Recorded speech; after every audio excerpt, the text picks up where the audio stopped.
ছেলেটা কোরআন শরীফ ছুঁয়ে মেয়েটার সাথে কিভাবে বেমানি করেছিল শুনুন একবার, যা শুনলে আপনার চোখে পানি চলে আসবে। প্লিজ ভাই না টেনে সম্পূর্ণ ভিডিওটা দেখবেন এবং ভিডিওটা দেখার সাথে সাথে একটা শেয়ার করে দিবেন, কারণ আপনার একটা শেয়ারের জন্য অনেকেই ভিডিওটা দেখতে পারবে। একটা ছেলে আর একটা মেয়ে ছিল, তারা একে অপরকে অনেক বেশি ভালোবাসতো। তারা একসাথে এক কলেজে পড়াশোনা করত, আর কলেজে যাওয়ার ফাঁকে ফাঁকে মাঝে মাঝে তারা অনেক জায়গায় ঘুরতেও যেত। আর কম বেশি তাদের সাথে অনেক কিছুই হয়ে গেছে, যেটা আপনারা বুঝতেই পারছেন। এভাবেই বলতে বলতে যখন তাদের ইন্টার কমপ্লিট হয়ে গেল, একদিন ছেলেটার বাবা ছেলেটাকে ডাক দিয়ে বলতেছে, এই তোর সাথে আমার কিছু কথা ছিল, একটু আমার রুমে আয়। আর এরপর ছেলেটিও ছেলেটির বাবার রুমে গেল। তারপর ছেলেটির বাবা ছেলেটাকে বলতেছে, দেখ বাবা, তোর তো এখন ইন্টার কমপ্লিট হয়ে গেছে, এই দেশে থেকেই বা কি করবি? আমরা চাচ্ছিলাম তোকে ইতালি পাঠায় দেওয়ার জন্য তোর ছোট আঙ্কেলের কাছে। ওখানে গেলে মাস শেষে তুই ভালো টাকা ইনকাম করতে পারবি, তোর ভবিষ্যৎ উজ্জ্বল হয়ে যাবে বাবা। এখন তুই কি চাস বল? এরপর ছেলেটা তার বাবাকে বলতেছে, দেখো বাবা, আমি দেশের বাইরে যাব না, আমি দেশে থেকে কাজ করব। এছাড়া আজকে রাত আমাকে ভাবতে সময় দাও, আমি কালকে সকালেই তোমাকে জানাবো। এরপর ছেলেটার বাবা ছেলেটাকে বলল, দেখ বাবা, আমি তোর ভালোর জন্য বলছি, ওই দেশে গেলে তোরই ভালো হবে। আর এদেশে তুই ব্যবসা করে কয়টা ইনকাম করতে পারবি একটু ভালো করে ভেবে দেখ, আশা করি তোর উত্তর হ্যাঁ হবে।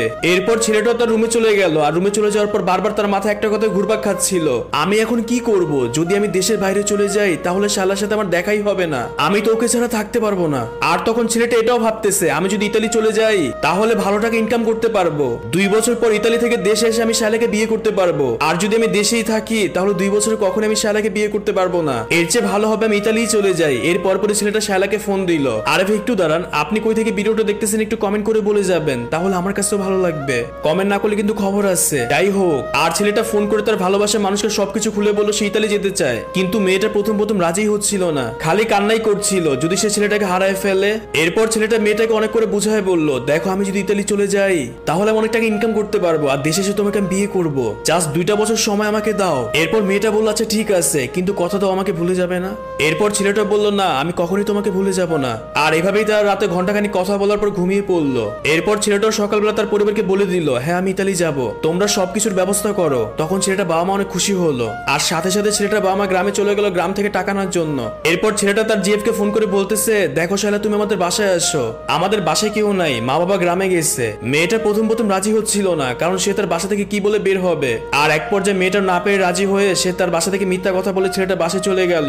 এরপর মেয়েটা যখন ছেলেটা বাসায় গেল তখন দেখলো ছেলেটার হাতে একটা কোরআন শরীফ। আর এরপর ছেলেটা মেয়েটাকে বলতেছে যে উজু করে আসো, কোনো কথা বলবা না। এরপর মেয়েটা সুন্দর করে উজু করে আসলো। আর ছেলেটা মেয়েটার হাতে কোরআন শরীফ দিয়ে বলল, এই কোরআন ছুঁয়ে বলো তুমি কখনো আমাকে ছেড়ে যাবা না, আমাকে সারা জীবন ভালোবাসবে, আমাকে বিয়ে করবা। তখন মেয়েটা বলতেছে, এটা কি ঠিক হবে? এরপর ছেলেটা বলতেছে, তুমি বলবে কিনা বলো। এরপর মেয়েটা কোরআন ছুঁয়ে বলল, হ্যাঁ আমি সারা জীবন তোমাকেই ভালোবাসবো, তোমাকে কখনোই ছেড়ে যাব না, আর তোমাকেই বিয়ে করব। এরপর ছেলেটা কোরআন শরীফ ছুঁয়ে সেম কথাগুলোই বলল। আর তারপর তারা একে অপরকে জড়ায় ধরলো। আর তখনই তাদের সাথে সবকিছু হয়ে গেল, যেটা একটা স্বামী স্ত্রীর সাথে হয়, যেটা আপনারা বুঝতেই পারছেন। মেয়েটা তখন বুঝতেই পারলো না কিভাবে কি হয়ে গেল। আর বলতে বলতে বিকালও হয়ে গেল। এরপর মেয়েটার বাসায় চলে গেল। এটা তখন থেকে আরো বেশি বেশি ছেলেটার কথা ভাবতো। আর এভাবে বলতে বলতে ছেলেটা যেদিন দেশের বাইরে চলে যাবে সেদিন মেয়েটা অনেক কান্না করেছিল। মেয়েটার কাছে তখন মনে হচ্ছিল এই হয়তো ছেলেটাকে হারায় ফেলবে। এরপর ছেলেটা দেশের বাইরেও চলে গেল।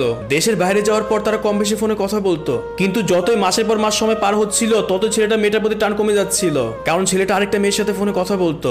আর মেয়েটাও সারাটা দিন ছেলেটাকে ফোন করে কান্নাকাটি করতো। একদিন ছেলেটা বিরক্ত হয়ে মেয়েটাকে বলতেছে, এই তোমার সমস্যা কি? আজকের পর থেকে তুমি কখনই আমাকে ফোন দিবা না, তুমি বুঝতে পারছো না আমি তোমাকে বিরক্ত মনে করছি?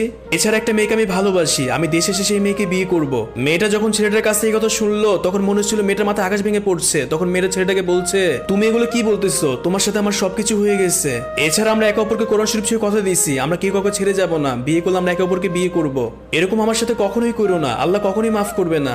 এরপর ছেলেটা মেয়েটাকে বলতেছে, আল্লাহ ক্ষমাশীল, আল্লাহর কাছে মাফ চাইলে আল্লাহ ঠিকই মাফ করবে, আজকের পর থেকে তুমি আমাকে বিরক্ত করবা না। এটা বলে ছেলেটা মেয়েটাকে সব জায়গা থেকে ব্লক করে দিল।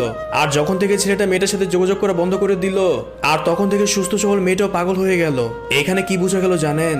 কসম কেটে কখনই ভালোবাসা হয় না। যে আপনাকে ভালোবাসবে সে এমনি আপনাকে সারাটা জীবন ভালোবাসবে, আপনাকে বিয়ে করবে। আর তাই আপনিও কোরআন শরীফ ছুঁয়ে কসম কেটে এরকম ভুল করবেন না। যাই হোক, আমি জানি না শেষ অব্দি কে কে ভিডিওটা দেখছেন। যদি শেষ অব্দি ভিডিওটা দেখে থাকেন তাহলে অবশ্যই একটা কমেন্ট করে বলে যাবেন আপনি শেষ অব্দি ভিডিওটা দেখছেন কি না, তাহলে আমার কাছেও ভালো লাগবে।